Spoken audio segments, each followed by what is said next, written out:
Hi, can everyone hear my audio? Yes. Okay, thank you. Hi, everyone. Hi. Hello.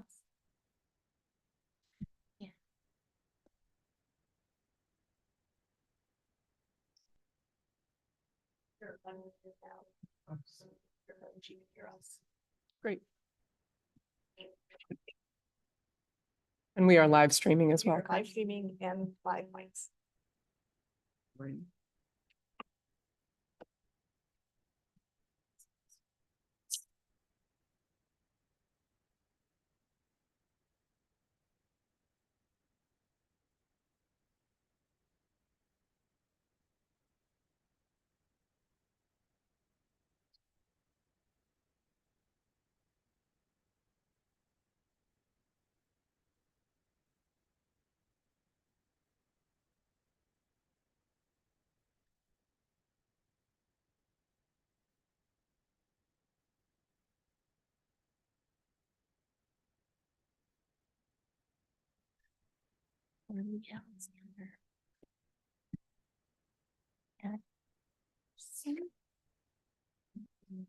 Yeah, and her last day is this week. And so we're all signing it as a thank you. Andrea starts.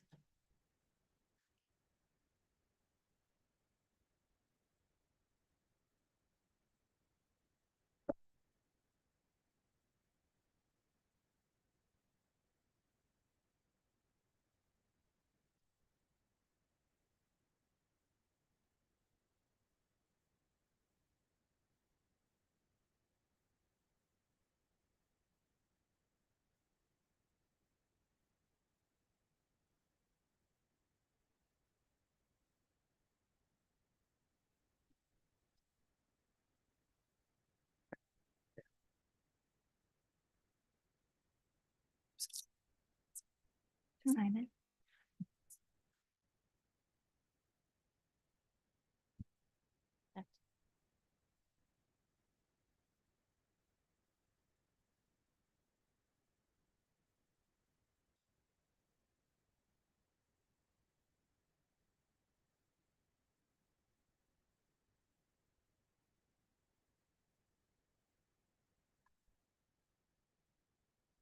Good evening. Calling the meeting to order. 6:04. We'll do roll call. I am President Pryor. Vice President Gauze, Paige Barnum, Vice President of Finance. Trustee Andrea West. Trustee Mary Rush. Trustee Paige Allen. Trustee Sarah Masinski. Trustee Jennifer Marlowe. You, Trustee Robinson, are you there? She'll probably join us later. All right. Are there any public comments? Erica, any public comments? Thank you. Next on agenda is the consent agenda, the minutes.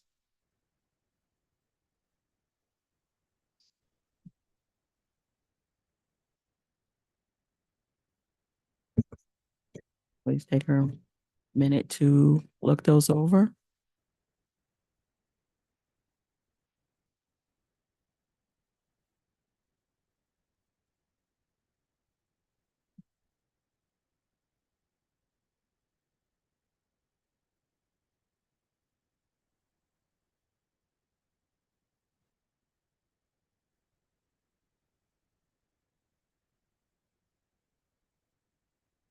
Any questions on the minutes?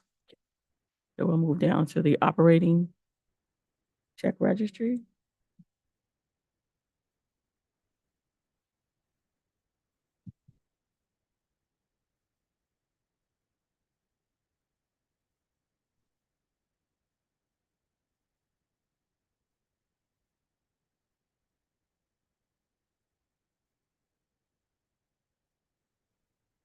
Any questions on the check registry? Capital check registry? Oh, yes, trustee West.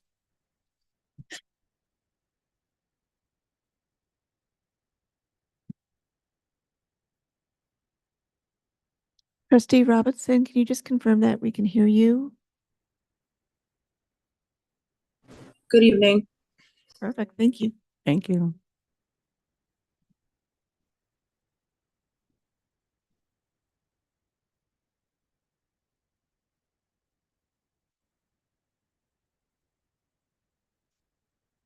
Yes, trustee West. Just a point of clarification on the check register. So John McDonald, what services did John McDonald provide? It says programming, but I'm just asking for a little clarity. So sure. So he actually was the presenter for the drag queen story hour that we had a couple of months ago. Thank you.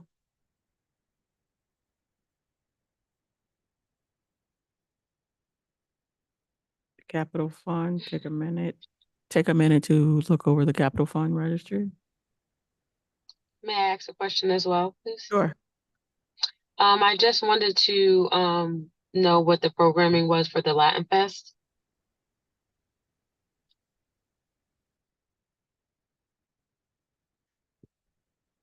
Which line does that refer to on the check register?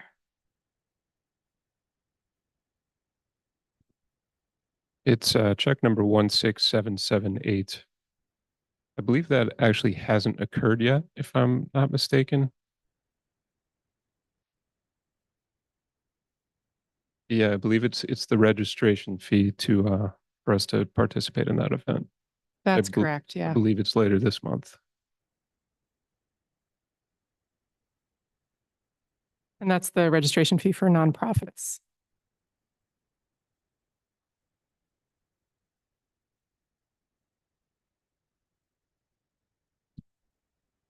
Trustee West? One more question. I'm sorry. So it looks like there's two different companies that we use for IT services. Can you just very high level explain what is the difference in the services that Envisionware provides versus Pharonics?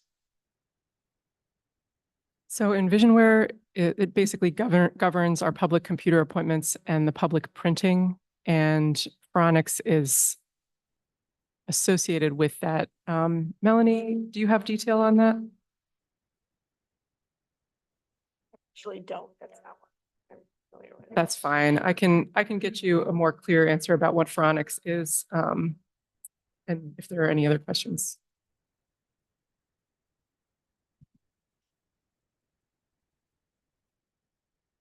Any other questions on the check registry? Could you speak about the Sage View? Sageview is a firm that performs actuarial services for us, which are required as part of the audit.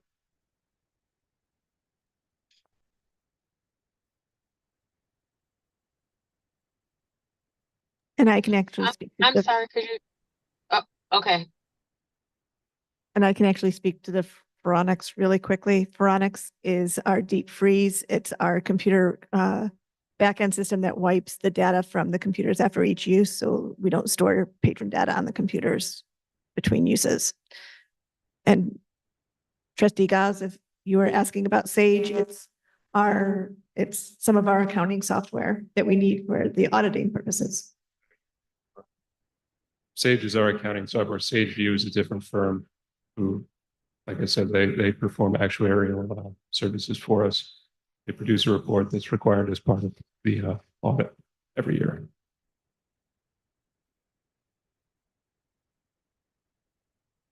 Okay, if there's aren't any other questions, we'll move to the capital fund check registry.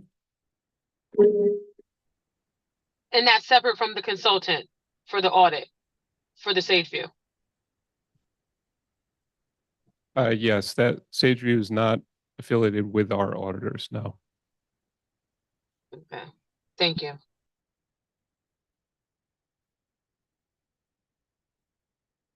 Any questions on the capital fund check registry?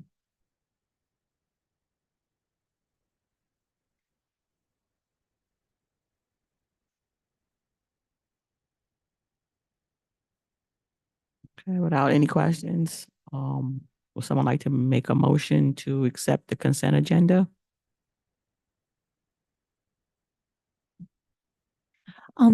Trustee Masinsky, I'll make a motion to accept the consent agenda. Second, trustee Barnum. All in favor? Aye. Yes. Okay. Oh, trustee Robinson?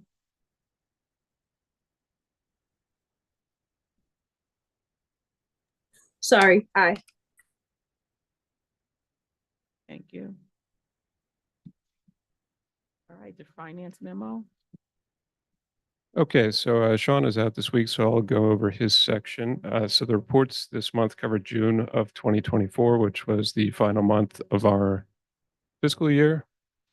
So revenues ended the year slightly over the modified budget at 101%, primarily due to the fees and sales and interest income lines ending the year above the projected budgets. And expenditures ended the year at 96% of the modified budget. Payroll and facilities costs were the main reasons for expenditures remaining under the modified budget.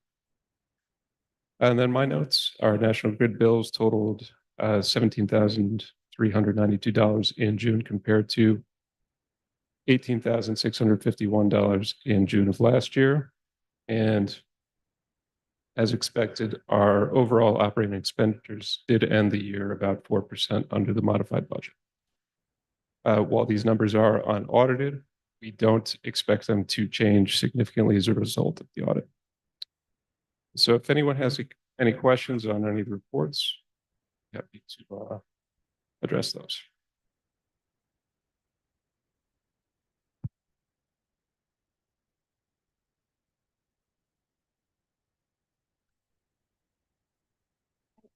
Hi, Trustee Allen. I have a question. So since it's the end of the fiscal year, what happens with that underspend?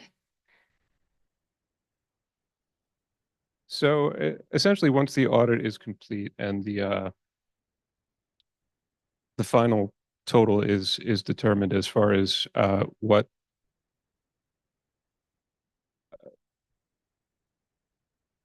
how far over or under budget we were, that will either go back into the fund balance or reduce the fund balance. Our capital expenditures for the year also play into that. So it's not just as simple as looking at these reports that really just reflect the operating totals. But in the event that we do end up under budget overall, that remainder would go back into our fund balance, which we would be able to use at a later date, either to cover operating costs in the future or to fund capital projects in the future. Since I had to ask this when I was new, would you, and we have 3 new trustees, would you explain what a fund balance is? So the fund balance is essentially the difference between our assets and our liabilities. If you take a look at our balance sheet, our fund balance is essentially our equity. It's broken up into 3 distinct categories: unassigned, assigned, and capital reserve. If you take a look at our audits, the most recent one is available on board docs, and you take a look at the balance sheet section, it lays it out very clearly, the amounts and sort of what they represent.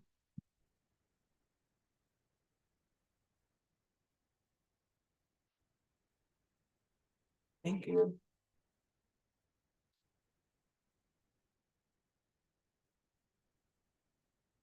Report. Any questions in regards to the capital fund report?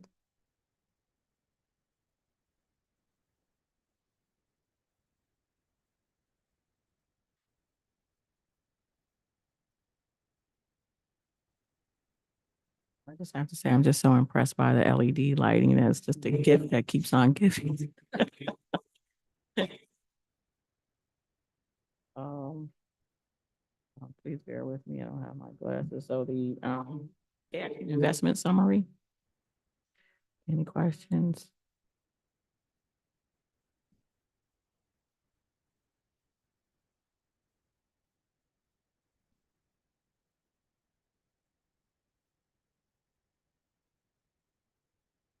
Okay, hearing none. We'll move on to the any trustees want to report out?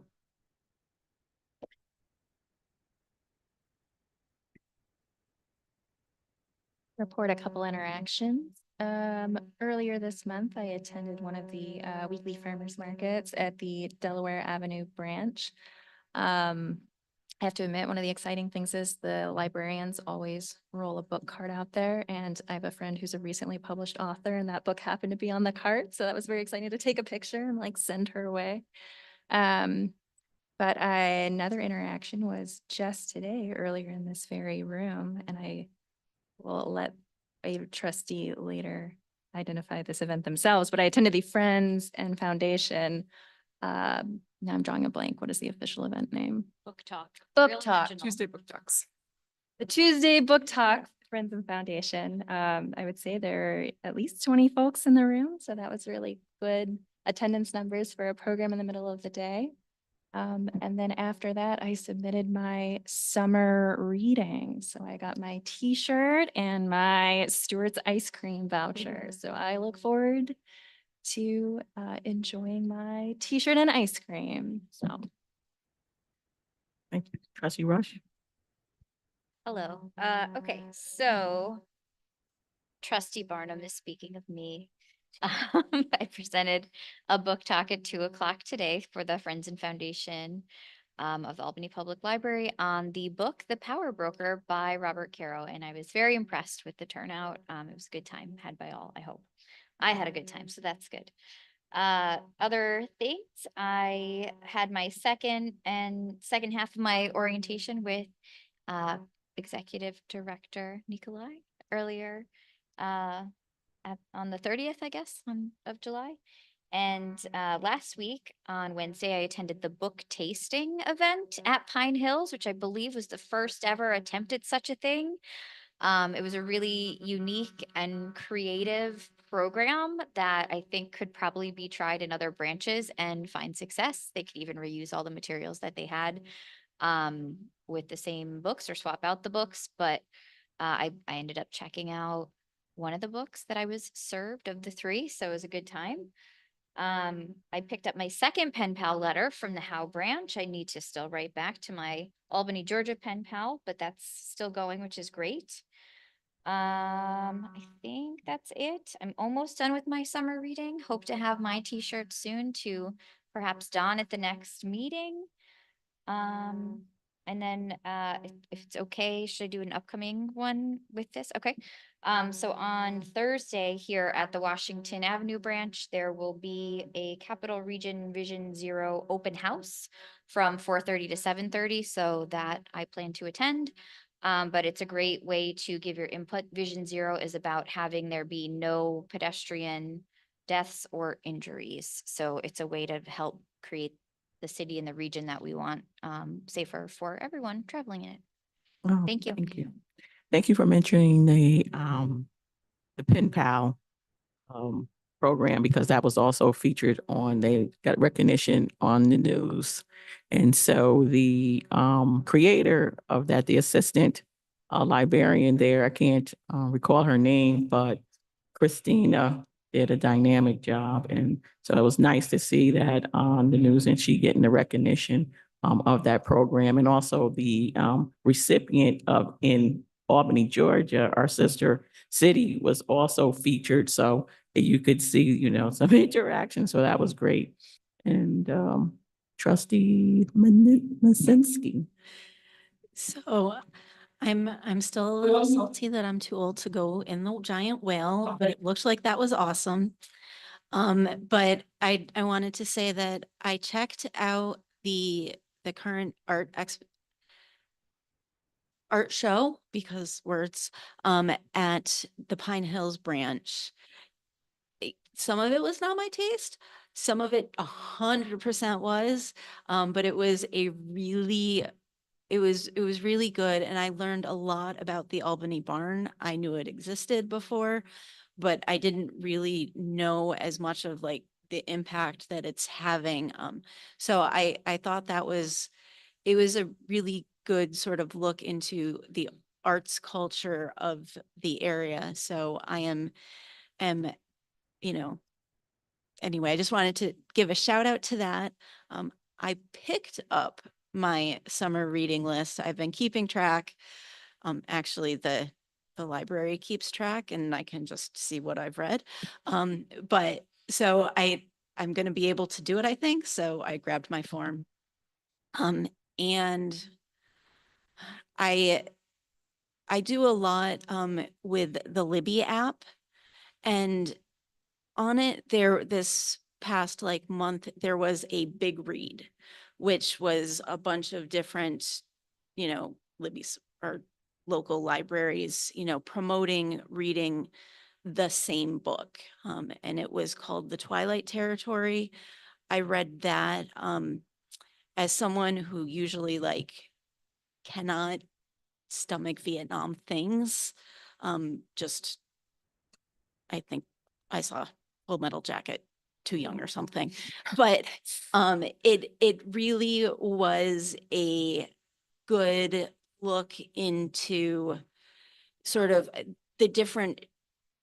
I'm also a fiction person, so through the historical fiction lens, really shared a lot about shaping of what people were going through and how different influences came in to create situations there. So if I I liked the shout out and the recommendation, and I'm glad that I read it.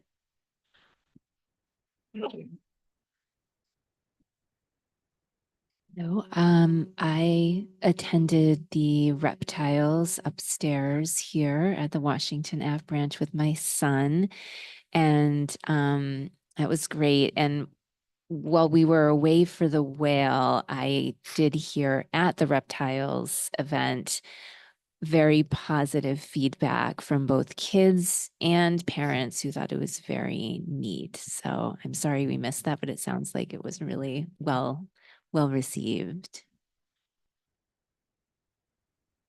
Okay. Thank you.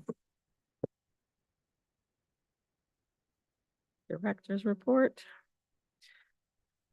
Okay, so first I want to give the whole staff a big shout out for the successful summer reading program that we've run this summer. We have registered at this point over 1,500 readers of all ages, and that exceeds where we were last year at the end, and it's a great place to be at this point in the summer. So I also want to call out again to the creator of the Pen Pal program, because that is a great example of a program that extends well beyond library walls. I don't know if it's unprecedented in the country, but it's certainly a unique library program that we've gotten a lot of positive attention for. And at this point, we have a total of 116 Albany residents signed up, and they've been exchanging letters with the Albany, Georgia residents. I guess not all of the there's sort of an unequal number on the Albany, Georgia side, slightly less. So we're still trying to matchmake as well, but that program continues, and Christina, the creator of the program, continues to support it and champion the program. And she acts as a switchboard, so people aren't writing directly to everyone's privacy is protected, and Christina is kind of the go-between for those letters. We also hired a part-time library assistant who's going to be serving as our volunteer coordinator at Albany Public Library, and his name is Sean. He started in July, and he is based at the Delaware branch and will be very mobile as he works to build up the volunteer program under Rebecca Lubin, our head of community engagement. We continue to see incidents in a better place than they were a few months ago. Our goal is 0, but we're headed in the right direction. And right now we're reviewing the head of public safety resumes that have come in, and we're going to be moving forward with the hiring process for that position for the library, which I've spoken about here before. And we've gotten some really great response for that position. So looking forward to making the most of that hiring opportunity. Also had some productive meetings with some community partners. I met with Carrie Hatch, who is the Dean of Libraries for UAlbany, and we talked about restarting the reciprocal borrowing plans and some other opportunities to partner together in the fall. One opportunity is a library card sign-up program or push at UAlbany, because all the new students will be coming in, and there's a lot of opportunity to connect them with Albany Public Library Services. I'll be speaking about a little bit later about Violence Prevention Task Force, but I also had a great introductory meeting with Diane Eber, who is the executive director of the Egg, and she's doing some really dynamic things with the plaza. You know, previous directors of the Egg haven't really recognized the potential of activating the plaza, and she has a lot of energy and eagerness to partner with APL in any ways that we can, and we're exploring those opportunities now. So that was a really great meeting, and I look forward to continuing to work with her. We were also part of the Egg Open House that happened on August 2nd. In Friends and Foundation news, they are hiring a new book sale coordinator because the last one didn't quite work out, or they weren't able to be open as often as they wanted to be at the farmers market. So they're hiring someone new. They received an incredibly generous donation of $20,000 from an anonymous donor. And that was an unfettered donation. So they're exploring ways that funding can help existing or create new programming for APL. And we continue to meet to talk that through. And we continue to look for our Keep Albany Connected digital inclusion program partner for funding that will help the program continue into the years ahead. The TUI Foundation is still in play as a potential funder, but the Friends and Foundation continue to look for other partner funders, and until that funding's secured, APL and Albany Housing Authority are going to be sharing the cost maintaining Wi-Fi service at 17 Albany Housing Authority locations in city parks, and that's not to the detriment of the library's IT budget. I just want to note that this is it's not service that's going to continue between Albany Housing Authority and us indefinitely. This is something we're doing as a stopgap. So we're comfortable with this, and we'll work with the Friends and Foundation to figure out how we can sustain the program. Andrea? Yeah. Excuse me. Do you have any idea what it costs per year? It's about $22,500 per year. Thank you. And that's just the service costs alone. It's not the staff time. Few upcoming notable programs. We do have some invertebrates coming back to the library. Animal programs just continue to be incredibly popular for us. They get a lot of the kids and their parents in, and we have some really great community partners that we are working with to make that happen. In the case of marine invertebrates, it's the Via Aquarium, and we're working with Dyken Pond, and we're continuing to build great program relationships with community partners and individuals who have great skills to share. I'm really proud of what we were able to do with the Summer Youth Employee Enrichment Program.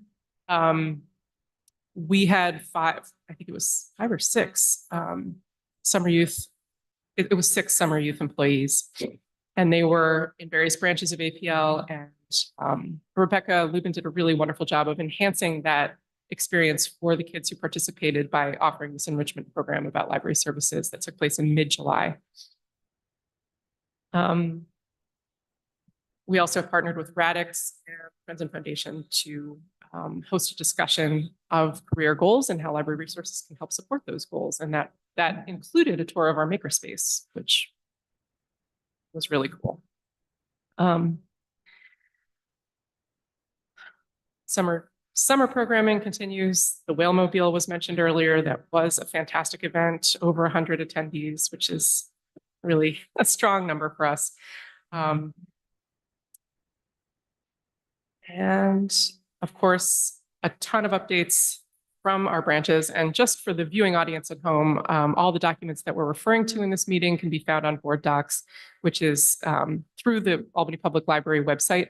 So all of the reports that we're discussing, including this report and all the details, can be seen there. I just always like to remind people that that's available. So yeah, I'm not going to go through all of the really wonderful updates from each of our branches, but we are doing well on the personnel side. I just want to mention a couple of notable recent hires, including a couple that happened just yesterday, or rather were confirmed today. I'm pleased to announce that Susan Palmer, who is a current librarian 1 here at Washington Avenue, is being promoted to branch manager for Washington Avenue. And Emily Woolworth, who is currently the senior clerk at Arbor Hill West Hill, will be the principal here at Washington Avenue. It's part of the overall plan to reconfigure management at Washington Avenue. So Susan will supervise Emily and her team of clerks. Susan will supervise all of the librarians and library assistants here at Washington Avenue. And our new head of public safety, when they are hired, will supervise the community engagement clerks across the district. And then we will be settled in our organizational structure. And in the meantime, of course, we'll have to post and hire for the positions that are being vacated, which it's a cycle. But I'm always happy when we can make internal promotions, and these were some really positive internal promotions. Any questions about anything else in my report this month? This is just a question because I'm curious. You said that there was story time. Well, in the words, you had said that there was story time with the new multiple languages books. Did you have native speakers read the stories from their appropriate Yeah, we're languages? actively looking for speakers of the languages that are represented in this new collection. So if you know of people, if anyone knows of people, if anyone out there knows of people who could lend their skills and time and talent, we would pair them with a program planner and make that program happen. We're looking for bilingual story times in the languages that are represented in the collection. So that would be Spanish, although we already offer some bilingual Spanish story times, but Arabic, Karen, and Farsi. So yeah, let it be known we are seeking speakers, and we're working with RISE and with the other immigrant and refugee groups in Albany to try to identify additional storytime co-leaders. And I'm really optimistic that will pan out. Oh, also Literacy Volunteers of Rensselaer County is helping look for people. Just a comment on that. You sent out all the articles that were the article in the news story that was about that. I really appreciated hearing all about what it took, not only to say, hey, we're going to add this collection with different languages, but to actually catalog it and make it part of the library, because these aren't titles that are already in the way many of the books that we purchase are. So I really appreciate the work that it took to make this a reality. And now it's nice, tangible, circulating reality. Thank you. Yeah, I'll pass it on to our collections management services department. Didn't someone else get accolades from a parent? I can't remember that they, yes, I just wanted to, I don't know if I can read it since I can't see, but this was actually from the mayor's office, giving one of our staff, Sarah Stanwicks, a nice letter from the mayor's office. So I read it. Dear Sarah, recently an Albany Public Library patron reached out to my office to let me know how extraordinary Miss Sarah at the Washington branch is this patron complimented your story time specifically, saying that it is evident how much thought you put into planning them and how much fun they are for the children and caregivers alike. I do not have to tell you how important story times are to child literacy, and it was wonderful to hear that Albany's children have a place to go for such an engaging story time. I know that the work librarians do can often feel thankless, so I wanted to share how appreciated you are by your patrons. Thank you for all the hard work you do to make Albany's libraries a true asset into the community. Kathy Sheehan, Mayor, City of Albany. I thought that was really nice. You know, as we know, most of the times you're just trudging along, you're doing your job, but there's someone out there who is very appreciative. So I thank you, Mayor Sheehan, for sending that and highlighting our Miss Sarah. All the other wonderful librarians that make our city truly great. So thank you. Any questions and any other questions in regards to the executive report?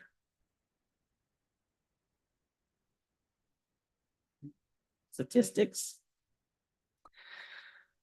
So one notable statistic, Pine Hills had over 10,000 items circulated in 1 month for the first time since 2019. So that's kind of cool. And Delaware and Bach branches are both above pre-pandemic programming numbers and are continuing to see an upward trend there. And meeting room use is also higher than pre-pandemic numbers. So those are some notable statistics from over the course of July. And you can see the rest of the statistics in the beautiful report that Melanie generates each month.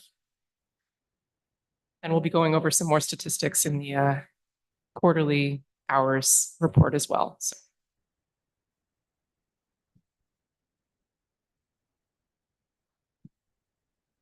Any questions? We'll be going in more in detail later. If you have any questions, ask them at that time. Informational items. I included one memo in informational items, and it's basically a memo confirming that I was accepted to the Common Council's Violence Prevention Task Force. I'm actually being formally appointed tomorrow evening at the Common Council meeting, and I'm really, really grateful for the opportunity to contribute to this effort to keep the city safer and to represent the library, which is a key violence prevention related organization in the city of Albany. I would also add that my participation also supports the workforce goal in addition to the community engagement goal, because as you all know, library workers are impacted by violence in the city.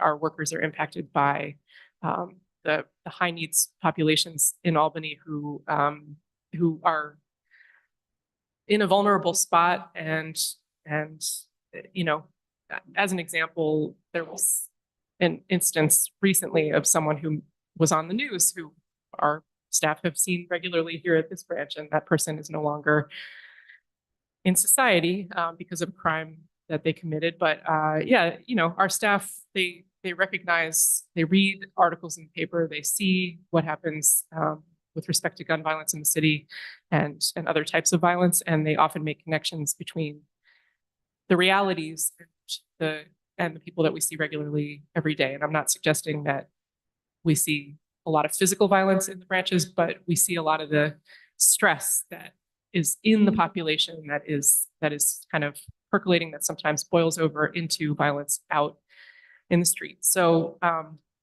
anyway, I'm so invested, both because I care deeply about the staff and our welcoming environment here at the library, as well as the fact that just care in general as an Albany resident and as a person in a position of leadership in the city, to do what I can to work with others who are trying to offer alternatives to violence and work on ways to prevent violence in the city. So I look forward to doing my part in whatever way that I can, and I'll serve on the Violence Prevention Task Force for 2 years.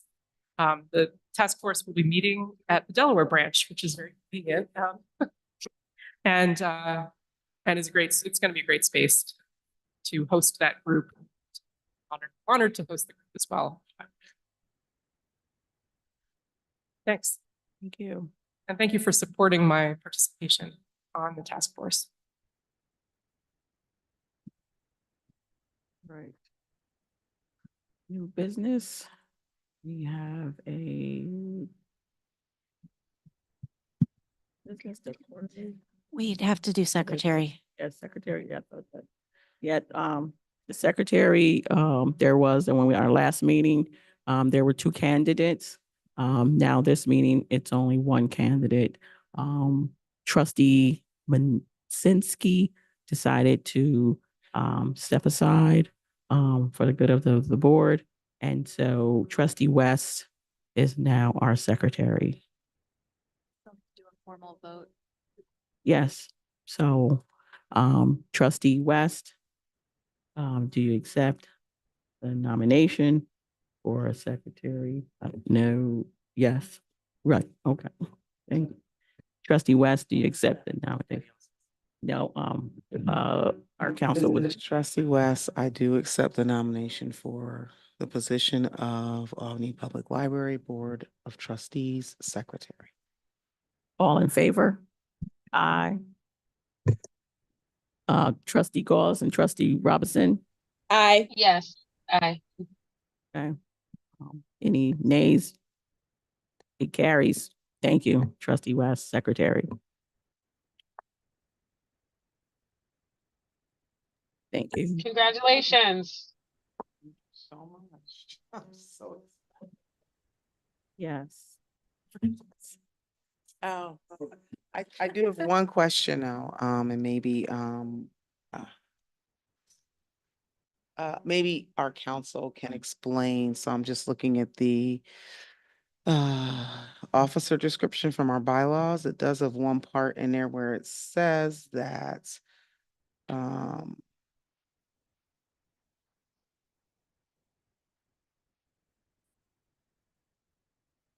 I lost it. And sign resolutions as needed. So the board president doesn't sign the resolutions? I don't know, I'm asking. Okay. Thank you. Typically, the secretary will sign the, or secretary will sign the resolution. Thank you and congratulations. Look forward to Thank you, working with Madam President. All right, new business. The quarterly report. All right, so the quarterly report is available in board docs. It's the 3rd quarter report. So this covers the period, the last 3 months, as well as the previous 6 months. So altogether, we are 9 months into the current service hours. And in the last quarterly report, which I delivered in May, you were provided with some qualitative data, some patron comments about hours from the June 2022 community survey that was part of the strategic plan. You were provided with programming attendance data and programs data in general, circulation data and door count data for the period of the first 6 months. And I just want to note that this report includes programs data, so the same type of programs data you saw last month, the audience, the target audience, the location, date, and time of the program, the title, the attendance. Also included in this report are outreach visits, which are demonstrating the reach of our programs and partnerships department, as well as our community engagement department in some cases. Please note that the programs data is actually in a separate PDF in board docs this month. So it's within this item. It's just not embedded in this, this 6-page report that I'm sharing with you, or that we're going through right now. So to look at the programs data, you'll have to open that separate PDF. This report contains some circulation data, so the comparison of average hourly weekday checkouts by branch and average hourly weekend checkouts by branch for the months of February to July 2024. And I just want to note again that this comparison only includes library material checkouts, so that's books, DVDs, and museum passes, so physical library items. Navigator pass sales and cash transactions are not included in those in the circulation data. This month, Wi-Fi and PC use data was included. At the last quarterly report, it was a suggestion of one of the trustees that we include this data, so we did. And we'll go through that comparison in a minute. And then finally, door counts. So we're always going to be looking at door counts, and that's a comparison of the cumulative weekly door counts by service area and cumulative weekend door counts by service area, both before and after the new hours were implemented for the period November to July. Yeah. No, I was just saying, for November, the weekend programs for November to July, I didn't see Arbor Hill in there. Are they, they're open on Sundays, correct? Yes, and the programs data that you're presented with right now is Saturday program data. We were able to offer some Sunday programs, but not consistently. So I presented you with basically all of the consistent Saturday programs, but I can share the Sunday programming data as well, because I know that's of interest to the board as well. But for the purpose of actually seeing how we're doing with regular Saturday programming, I wanted to include all the Saturday programs. So I'll make a note of that.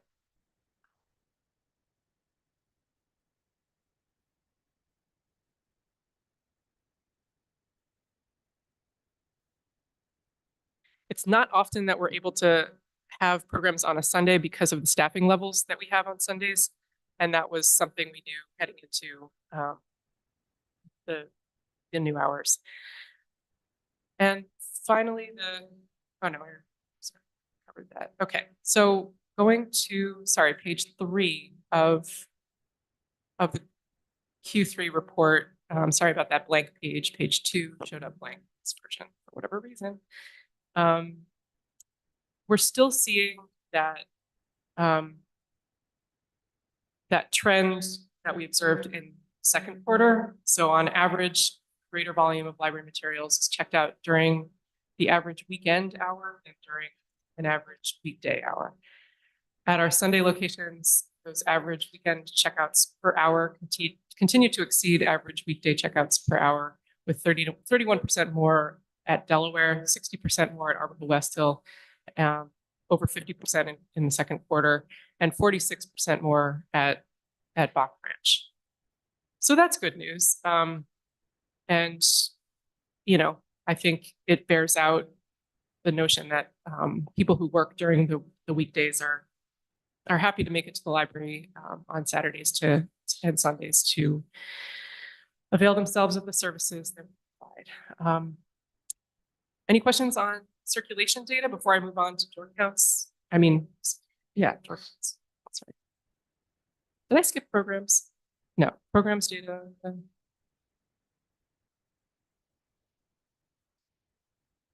Yeah, that's on the separate. And I think I misordered summary statement. So my apologies. I went into circulation data first, but listed programs data first in the early part of the report. So if there aren't any questions on circulation data, I'll turn your attention to the programs data. Okay. So as you know, we started offering those regular Saturday programs in November of 2023, and now 9 months later, the data shows that attendance is steadily increasing. And in this data set, we also included outreach visits, which include outreach visits at Tulip Fest, Juneteenth, and other notable outreach occasions that come up in the course of a calendar year in the city. And so far, we've offered 379 Saturday programs and 2 outreach visits since November. Actually, I think the number of outreach visits is off there because I was only looking at the 3-month period, the last 3 months for the summary statement. So forgive me, but there are a couple other outreach visits that were done during the first 6 months. So I'll have to correct that. But just in the past 3 months, our average program attendance has risen to about 70 per program. And we're seeing a slight improvement in attendance at Howe. That was the area, that's the branch that we were concerned about at the 6-month mark because we weren't seeing the same kind of attendance at the Saturday story times, the other Saturday programs. So yeah. Just a point of clarification. You said attendance 70 per program. You mean branch per day, right? No, 70 people at an average weekend program. So like I had go to reptiles on Saturday. There's on average 770 people there. Yes. Maybe that actually, I think that's per month. Okay, I'm just struggling seeing how that adds up on this table. Okay, Sorry. let me look at that.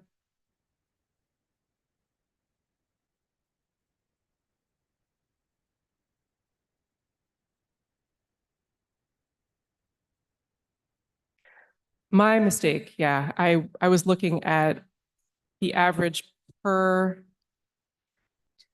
month per um Maybe the average per Saturday. per Saturday. That's exactly right. Yeah.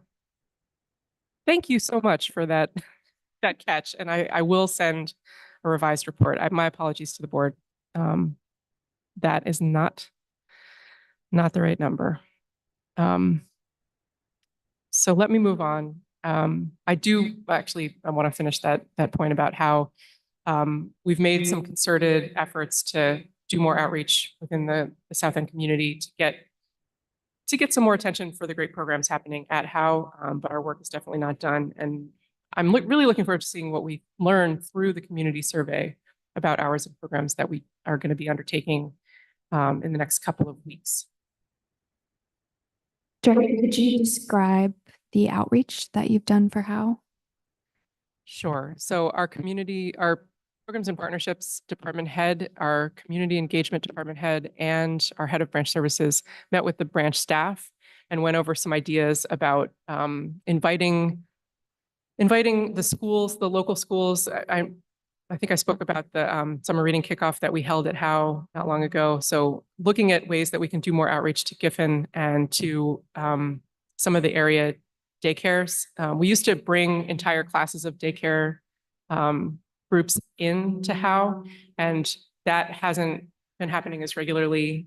So looking at ways, and obviously we wouldn't be bringing daycare groups in on a Saturday, but looking at how we can further enhance the profile of these programs in the community centers where we are and where we can make visits. That's one of the ways that we are trying to drum up some more attention on the programs at Howe.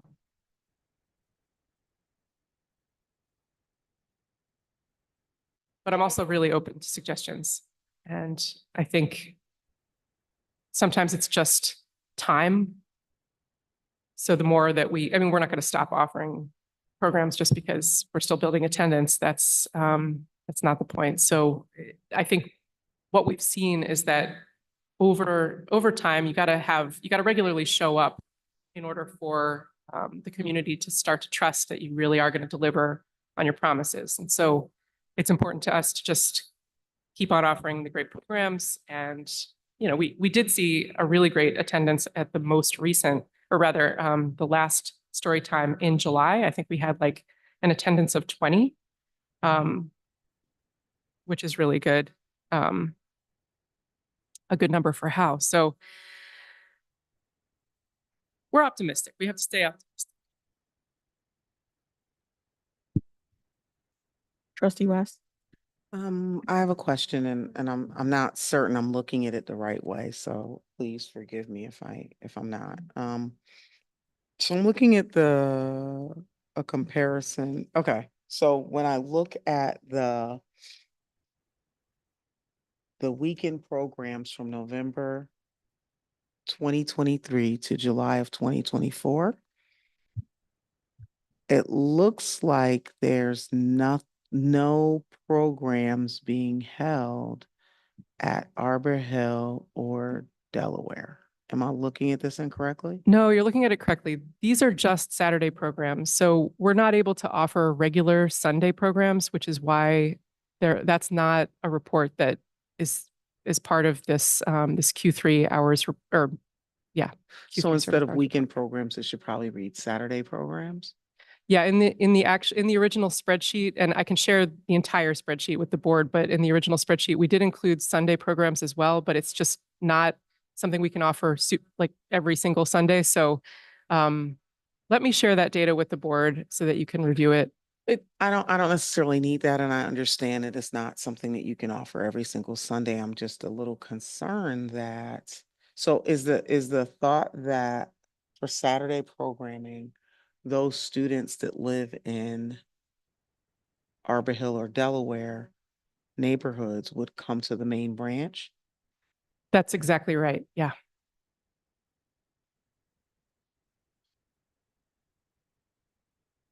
The goal was to host programs in our largest community spaces, because our largest community spaces obviously have the capacity.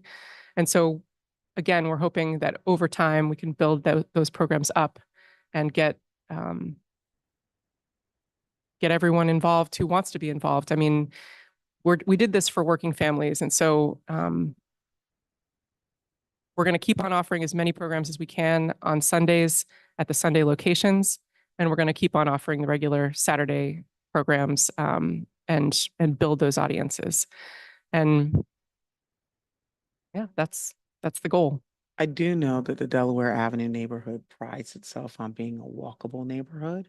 So I know that that would kind of defeat the purpose if they pride themselves and advertise that they're a walkable neighborhood, but the library is not in the neighborhood. It's in a neighborhood, but the programming for the working families on the weekends does not occur on the weekends. But and then I mean, it's the same thing that we said before about the children and the families in the Arbor Hill neighborhood. So yeah. I understand that walkability is important to a lot of people. It's important to me. I mean, as a resident. That said, it's like we've got to provide some kind of programming on the weekends, and if we have the staff spread out across our branches so that we can be open on Saturdays, we will not be able to offer that programming again. And we're seeing good attendance. I was obviously wrong about the average of 70 per program. That was incorrect. But we are seeing that people are coming out. We've got over 3,000 people, almost 4,000, who have benefited from these regular Saturday programs in some way, shape, or form. And again, I will provide that Sunday data for your consideration as well. And this is part of what we're doing to try to reach new users. I mean, So you have the door count for Arbor Hill on Sundays? Is that included in the in the the what you just shared with us? so Because we included the total visits over 9 months per service area, as well as the weekend visits over 9 months per service area. And we do have the granular data that all of these summaries is built on. So tell me again. no, I mean on Sundays, Arbor Hill. I mean, yeah, Arbor Hill. Their branch, and as well as they're open on Sundays, correct? Yes. So what is the door count? How many patrons are coming in on Sunday? Let me get that number for you. Because I just see Saturday. Well, that's all weekend long. So Right. yeah. Okay, So- but it doesn't include Sunday at Arbor Hill. It just includes Saturday. And Saturday is not open. No, if you're looking at door counts now, The other paper. Okay. Yeah. if you're looking at door counts, the door counts are done just sort of over the course of the whole weekend. So when we look at central branches, that's Arbor Hill, West Hill, and Washington Avenue attendance combined. And we looked at attendance from November 2022 to July 2023 versus attendance November 2023 to July 2024. But if you're asking what the program attendance was at Arbor Hill, West Hill, on average,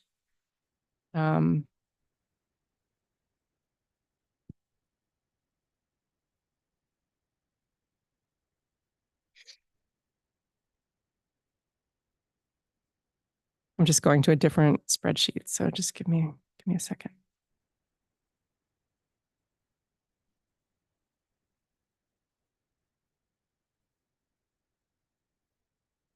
Melanie, was there an average included in this particular data set?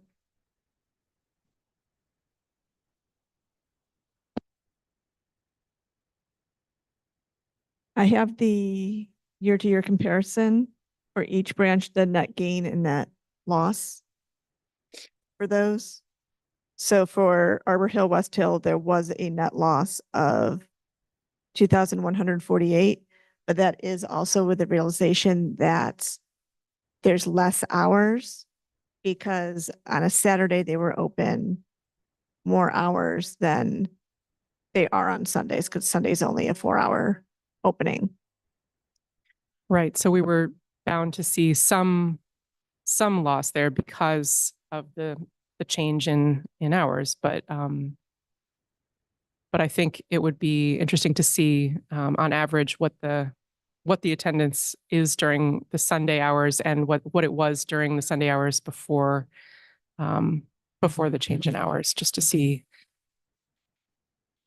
So from what Melanie just said about the like 1,000-some people net loss total in Arbor Hill, West Hill, looking at weekend visits for the central branches combined, which is Arbor Hill, West Hill, and Washington Ave in this table, there is a net decrease from between the two.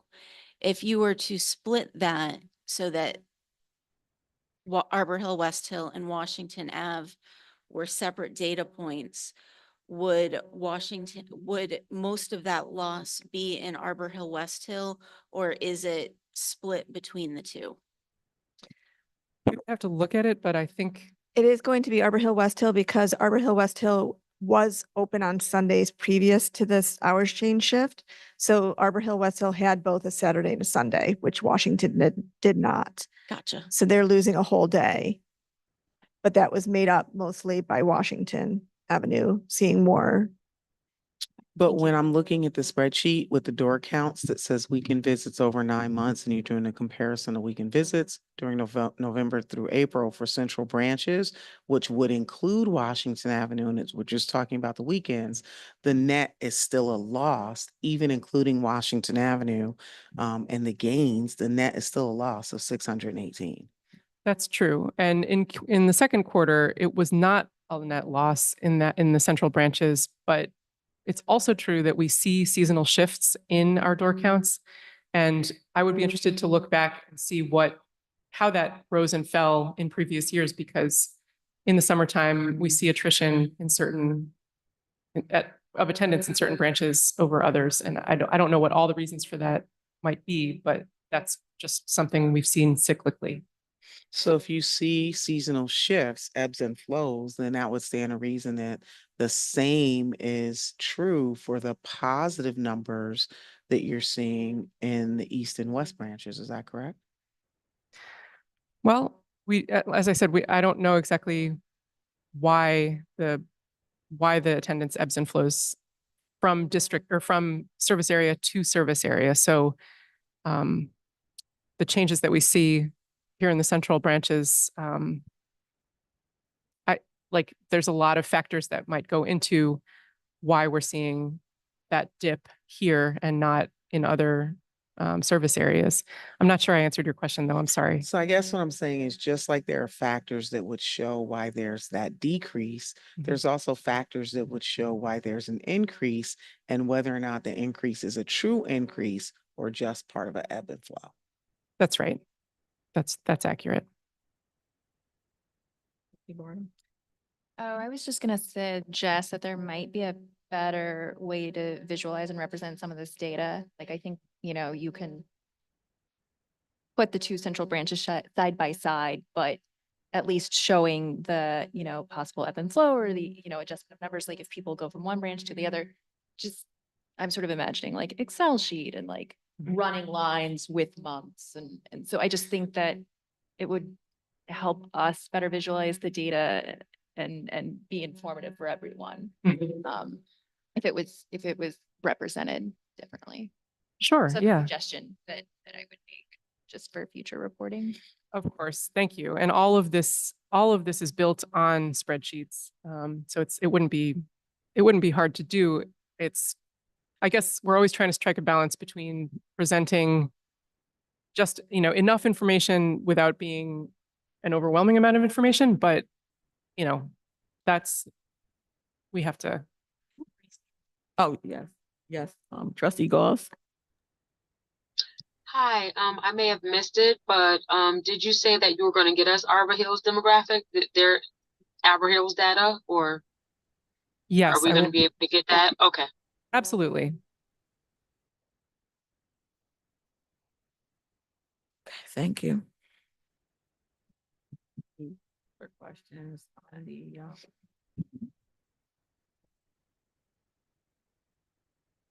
I just have a question about the survey. Can you remind me the timing for the community survey? Sure. We're going to launch it on August 20th and close it on September 13th. And I actually have copies here for you to be the first to take the survey if you like. So I'll hand that out. Thank you. And how is the survey just available at each branch? It'll be available in print and online. And it's Okay. just a 5-question survey. So you'll see. But yeah. Okay. Are there any events that are like the library will be a part of that's not necessarily a library event that the survey can be available at to maybe grab folks who? Yeah, we've talked about that a lot, actually.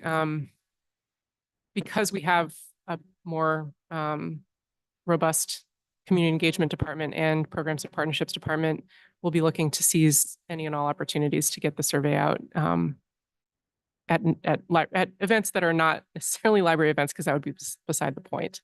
We want to hear from people who are on the fence about using the library, or who've never used the library, or just don't know about the programs we have, or used to attend programs and stopped for whatever reason. So those are all the folks that we would like to ultimately hear from. Have you worked with the school district at all to make sure it's being distributed, and also maybe some print copies in each of the schools? Well, we're certainly going to be sending the survey to the schools. We have plenty of contacts there who help us get the word out about any number of library initiatives that we take on. So we'll be using all of our contacts to try to get it as widely spread out as possible.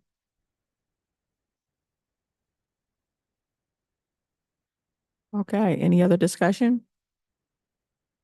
Thank you. We'll move on. Is there any public comment? Thank you, Erica. Before we're going to be going into executive session. But before we do that business, I just like to make a comment that this will be our council, Robert Schofield's last meeting with us in person. So thank you for all your valuable service, and he'll be handing the reins over to Mackenzie Clark. So thank you so much for everything. But we'll still be in touch.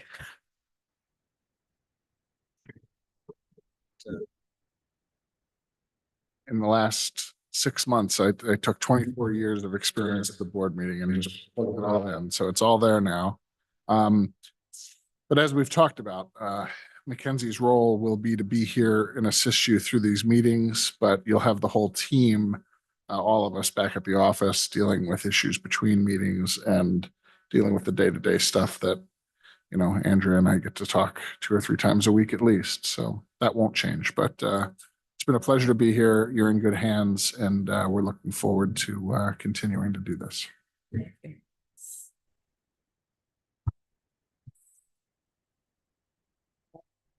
I mentioned, we'll be going into executive session to discuss further a continuation of our meeting that we had last Tuesday, August 6th. So I'd like to discuss our executive director's evaluation.